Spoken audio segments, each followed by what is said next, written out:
अस्सलाम वालेकुम, this is ODA foxtrot from defence outpost. तो आज हम लोग एक बहुत ही ज़्यादा इंपॉर्टेंट टॉपिक के ऊपर बात करने वाले हैं जो कि पाकिस्तान एयरफोर्स और G35 से रिलेटेड है, जिसमें हमारे पास रिसेंटली कुछ ऐसे फैक्ट्स आए हैं जिनकी बुनियाद के ऊपर हम लोग ये फाइंड आउट करने की कोशिश करेंगे कि क्या पाकिस्तान एयरफोर्स 2030 से पहले 100 J35 को एक्वायर कर सकती है या नहीं। तो काफ़ी ज़्यादा इंपॉर्टेंट टॉपिक है, लेकिन वीडियो में आगे बढ़ने से पहले अगर आप लोगों ने अभी तक चैनल को सब्सक्राइब नहीं किया, please make sure to like this video and subscribe to the channel. अब पाकिस्तान एयरफोर्स के लिए जो एक यहाँ पर मेन पॉइंट ऑफ कंसर्न है वो ये है कि हमें अगले 5 सालों में तकरीबन 200 एयरक्राफ्ट जो हैं वो रिटायर करने हैं, जो कि ऑब्वियसली मिराजेस हैं और F7 PG एयरक्राफ्ट्स हैं। और इनफैक्ट कहीं ना कहीं आगे चल के हमारे जो पुराने F16s हैं ब्लॉक 15 मॉडल के, इवन दो अपग्रेडेड हैं, लेकिन उनकी जो सर्विस लाइफ है वो डिक्रीज हो रही है और हमें आगे चल के थोड़े ही अरसे बाद उनको भी रिप्लेस करना है या फिर हमें उनको रिटायर करना है। तो नंबर्स का जो शॉर्टफॉल है वो पाकिस्तान एयरफोर्स को फेस करना पड़ सकता है फ्यूचर में, सिंपली बिकॉज के जो नए एयरक्राफ्ट्स हैं उनकी तादाद कम है उन एयरक्राफ्ट से जिनको हमें रिटायर करना है। तो ये चीज जो है वो आगे जाके मसला क्रिएट करने वाली है। अभी तक इससे रिलेटेड कोई इशू हमें फेस नहीं करना पड़ रहा, इसका मतलब ये नहीं कि हमें इसे इग्नोर कर देना चाहिए। हमारे पास इंडिया की एक प्राइम एग्जाम्पल मौजूद है कि किस तरह से उन्होंने इस इंपॉर्टेंट पॉइंट को जो है वो इग्नोर किया और अब किस तरह से वो सिवियर स्क्वाड्रन स्ट्रेंथ की शॉर्टेज जो है वो फेस कर रहे हैं। बट पाकिस्तान एयरफोर्स के पास जो एक अल्टीमेट एडवांटेज है वो ये है कि चाइना की सूरत में हमारे पास एक रिलायबल पार्टनर मौजूद है जिसकी जो मैन्युफैक्चरिंग स्पीड है वो काफी ज्यादा इंप्रेसिव है। अभी हाल ही में एक आर्टिकल आया है जिसमें इस चीज को मेंशन किया कि चाइना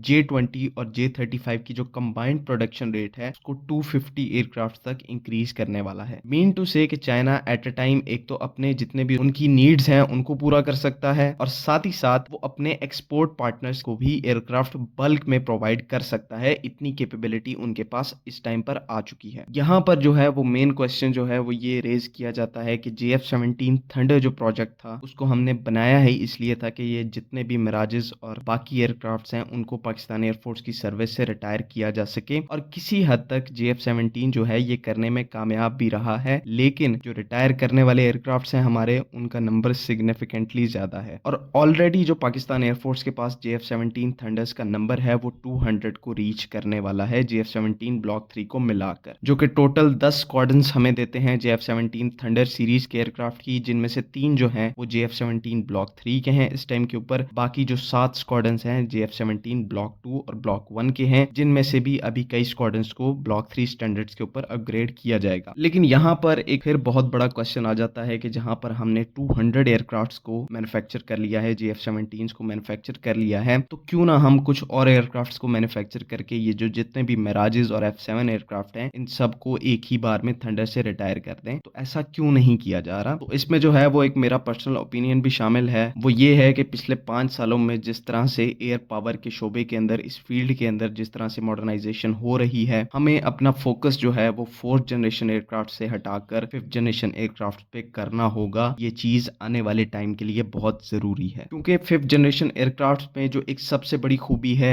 जो कि स्टेल्थ के नाम से हम सब उसको जानते हैं, वो आने वाले टाइम में एक बहुत बड़ा एडवांटेज प्रोवाइड करने वाली है। और जब ये एडवांटेज ऑलरेडी एग्जिस्ट करेगा बैटलफील्ड के ऊपर, तो जो नॉर्मल 4.5 जनरेशन वाले एयरक्राफ्ट्स हैं वो काफी ज्यादा लिमिटेड रोल परफॉर्म कर पाएंगे। मैं ये नहीं कह रहा कि 4th जनरेशन या 4.5 जनरेशन एयरक्राफ्ट जो है वो बिल्कुल ऑब्सोलीट हो जाएंगे, लेकिन at this point of time जहां पर स्टेल्थ जो है वो एक बहुत ही ज्यादा फेमस चीज बनती जा रही है, यहाँ पर 4th या फिर 4.5 जनरेशन के एयरक्राफ्ट्स को बड़े नंबर्स के अंदर प्रिक्योर करना ये चीज समझदारी नहीं कहलाती। तब जबकि हमारे पास J35 की सूरत में एक बेटर ऑप्शन अवेलेबल है जिसको हम बड़े नंबर्स में अक्वायर कर सकते हैं और टाइमली इसको परचेज कर सकते हैं, इंडक्ट कर सकते हैं। तो ऐसे में मैं आपको जेन्युइनली ये बता रहा हूँ कि JF-17 थंडर्स को बड़े नंबर्स के अंदर दोबारा से मैन्युफैक्चर करना ये चीज सेंस नहीं बनाती। एक तो आपका टाइम वेस्ट होगा, आपका पैसा बर्बाद होगा, ऊपर से कैपेबिलिटी में भी कॉम्प्रोमाइज रहेगा, क्योंकि एनिमी का कोई पता नहीं वो कब आपके आगे जो है वो एक 5th जनरेशन एयरक्राफ्ट लाकर खड़ा कर दे। ये मेरा पर्सनल ओपिनियन है, आप इससे बिल्कुल डिसएग्री कर सकते हैं। लेकिन ओवरऑल जो चीज मैं कहना चाह रहा हूँ वो ये है कि पाकिस्तान एयरफोर्स का जो ओरिजिनल JF-17 थंडर्स का ऑर्डर था वो कंप्लीट होने वाला है। 50 to 60 जो JF-17 ब्लॉक 3 जिनका पाकिस्तान एयरफोर्स ने ऑर्डर दिया था, वो 3 स्क्वाड्रंस भी कंप्लीट होने वाले हैं। लेकिन जो एयरक्राफ्ट्स हमने रिटायर करने हैं उनका नंबर जो है वो अभी भी 150 to 200 के करीब स्टैंड कर रहा है। ऐसे में पाकिस्तान एयरफोर्स जो है वो कई तरह के स्टेप ले सकती है, जिनमें J-10C के ऑर्डर्स को इंक्रीज़ करना या फिर JF-17 ब्लॉक 3 के ऑर्डर्स को इंक्रीज़ करना, इवन यहाँ पर PFX को भी रिवैम्प करना और उसको जल्दी कंप्लीट करना। लेकिन वो प्रोजेक्ट भी 5 से 6 साल से पहले वो प्रोटोटाइप फेज़ तक नहीं पहुँच सकेगा, और अगर इससे पहले पहुँच भी जाता है तो उसकी सीरियल प्रोडक्शन में और तकरीबन 100 प्लस एयरक्राफ्ट उस प्रोग्राम से भी इंडक्ट करने में हमें 10 से 12 साल का टाइम लग सकता है। लेकिन जो यहाँ पर एक सबसे अच्छा और एफिशिएंट ऑप्शन जो पाकिस्तान एयरफोर्स के पास मौजूद है, वो J-35 के केस में है कि अगर पाकिस्तान एयरफोर्स J-35 के मिनिमम 5 स्क्वाड्रंस को, मतलब कि 100 एयरक्राफ्ट्स को या इससे बड़े नंबर में एयरक्राफ्ट्स को प्रोक्योर करती है, तो हम जितनी भी हमारी स्क्वाड्रन डेफिशिएंसी है उसको टाइमली पूरा कर सकते हैं। और साथ ही साथ जो कैपेबिलिटी आएगी हमारे पास 100 के करीब 5th जनरेशन एयरक्राफ्ट्स को इंडक्ट करने से, वो भी अनपैरेलल होगी। लेकिन ऑफ कोर्स इस चीज को अचीव करने के लिए बहुत सारा पैसा चाहिए, रेवेन्यू चाहिए, और साथ ही साथ चाइना की प्रॉपर सपोर्ट शामिल होना भी यहाँ पर बहुत ज़रूरी है। तो आने वाले टाइम के अंदर ये चीज़ इंटरेस्टिंग होगी कि पाकिस्तान एयरफोर्स इस मैटर को सॉर्ट आउट करने के लिए या एड्रेस करने के लिए क्या कदम उठाती है। और पाकिस्तान एयरफोर्स की हिस्ट्री को देखते हुए कि किस तरह से एक्सीलेंट प्लानिंग के जरिए हम लोगों ने अपनी एडवर्सरी के ऊपर हमेशा एक एज गेन किया है, इस मामले में भी किसी ना किसी तरह कोई ना कोई हल जो है वो पाकिस्तान एयरफोर्स की लीडरशिप निकाल लेगी। इस चीज की पूरी पॉसिबिलिटी है। आई होप कि आप लोगों को वीडियो में बातें सारी की गई समझ में आ गई हैं। लेकिन अगर इससे रिलेटेड कोई भी कंफ्यूजन है तो आप काइंडली कमेंट्स में जरूर पूछें। अगली वीडियो तक के लिए अल्लाह हाफिज।